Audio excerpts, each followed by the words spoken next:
survei dan pemetaan.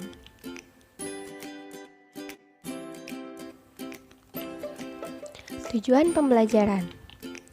Tujuan dari pembelajaran ini adalah peserta didik mampu menjelaskan besaran dan satuan dalam survei dan pemetaan.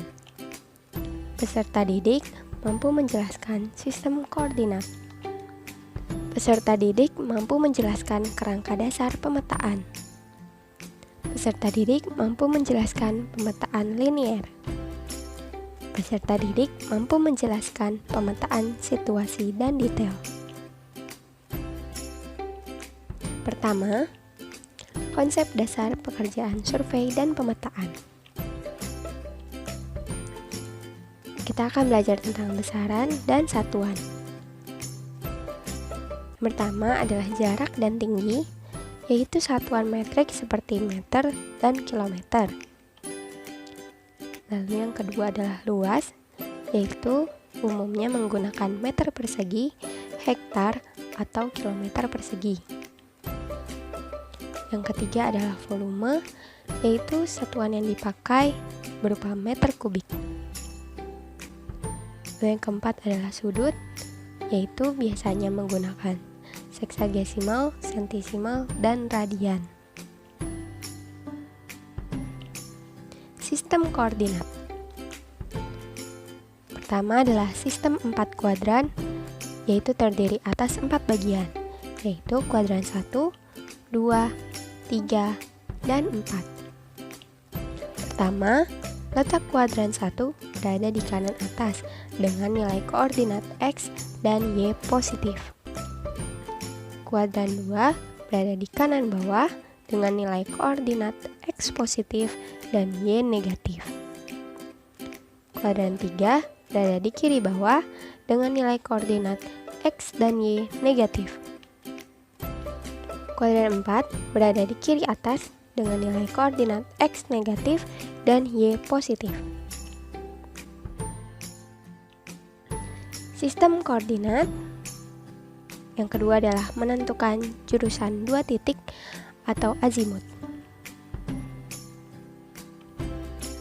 Contohnya, pada suatu pengukuran diketahui titik A dengan koordinat X 100 dan Y min 100, titik B dengan koordinat B 200 minus 200, dan sudut sama dengan 45 derajat. Tentukan azimut titik AB. Penyelesaiannya, yang pertama, diketahui koordinat A itu adalah X-nya sama dengan 100, Y-nya sama dengan minus 100. Sedangkan B, X-nya adalah 200 dan Y-nya sama dengan minus 200. Yang ditanyakan adalah azimut titik AB. Jawabannya, DA sama dengan XB min XA, yaitu 200 dikurang 100, yaitu sama dengan X-nya 100 atau positif, dan DB YB min YA sama dengan min 200 dikurang dalam kurung minus 100, yaitu sama dengan minus 100, yang berarti Y-nya sama dengan negatif. Karena A positif melambangkan X, X sama dengan positif, dan B negatif, B melambangkan Y, berarti Y negatif, maka sudutnya bernilai negatif. Maka sudut azimut AB sama dengan 180 derajat ditambah dalam kurung minus 45 derajat, yaitu sama dengan 135 derajat. Kerangka dasar pemetaan.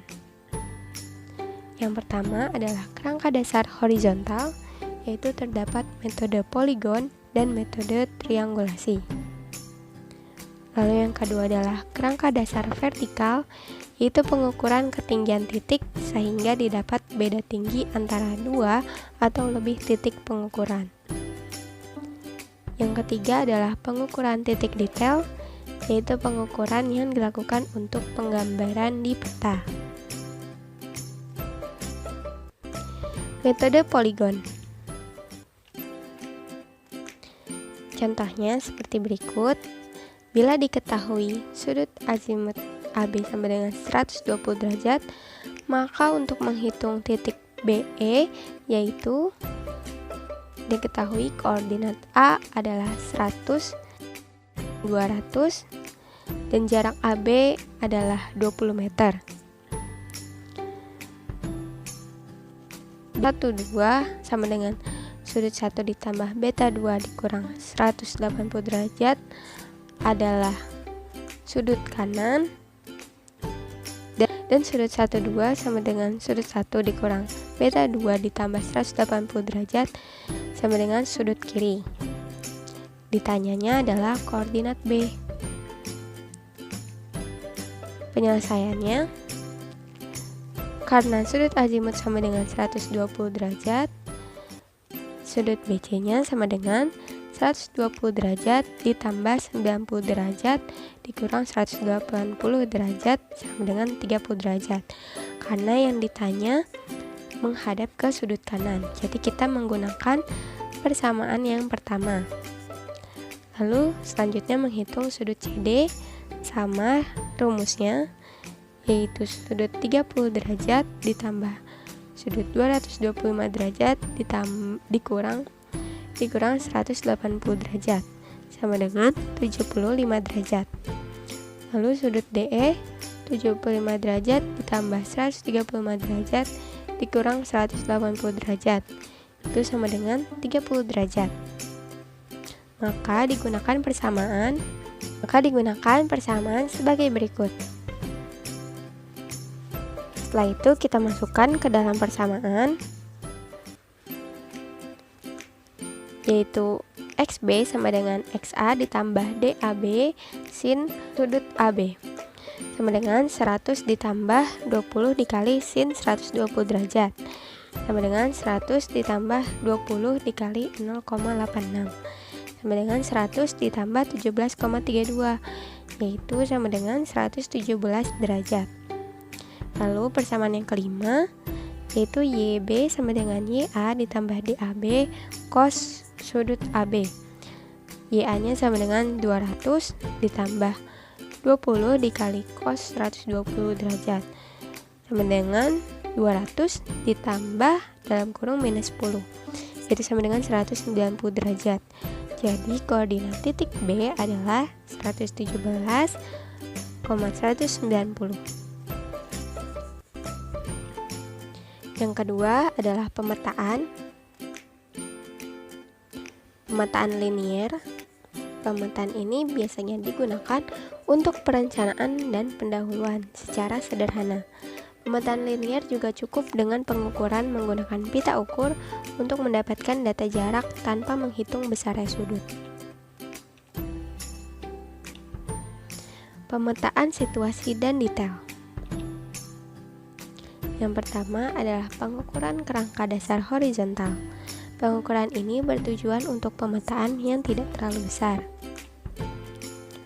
Lalu yang kedua adalah pengukuran kerangka dasar vertikal, yaitu pengukuran ini untuk menentukan beda tinggi. Lalu yang ketiga adalah pengukuran titik detail, yaitu penentuan posisi titik detail dan tingginya terhadap posisi titik-titik ikat.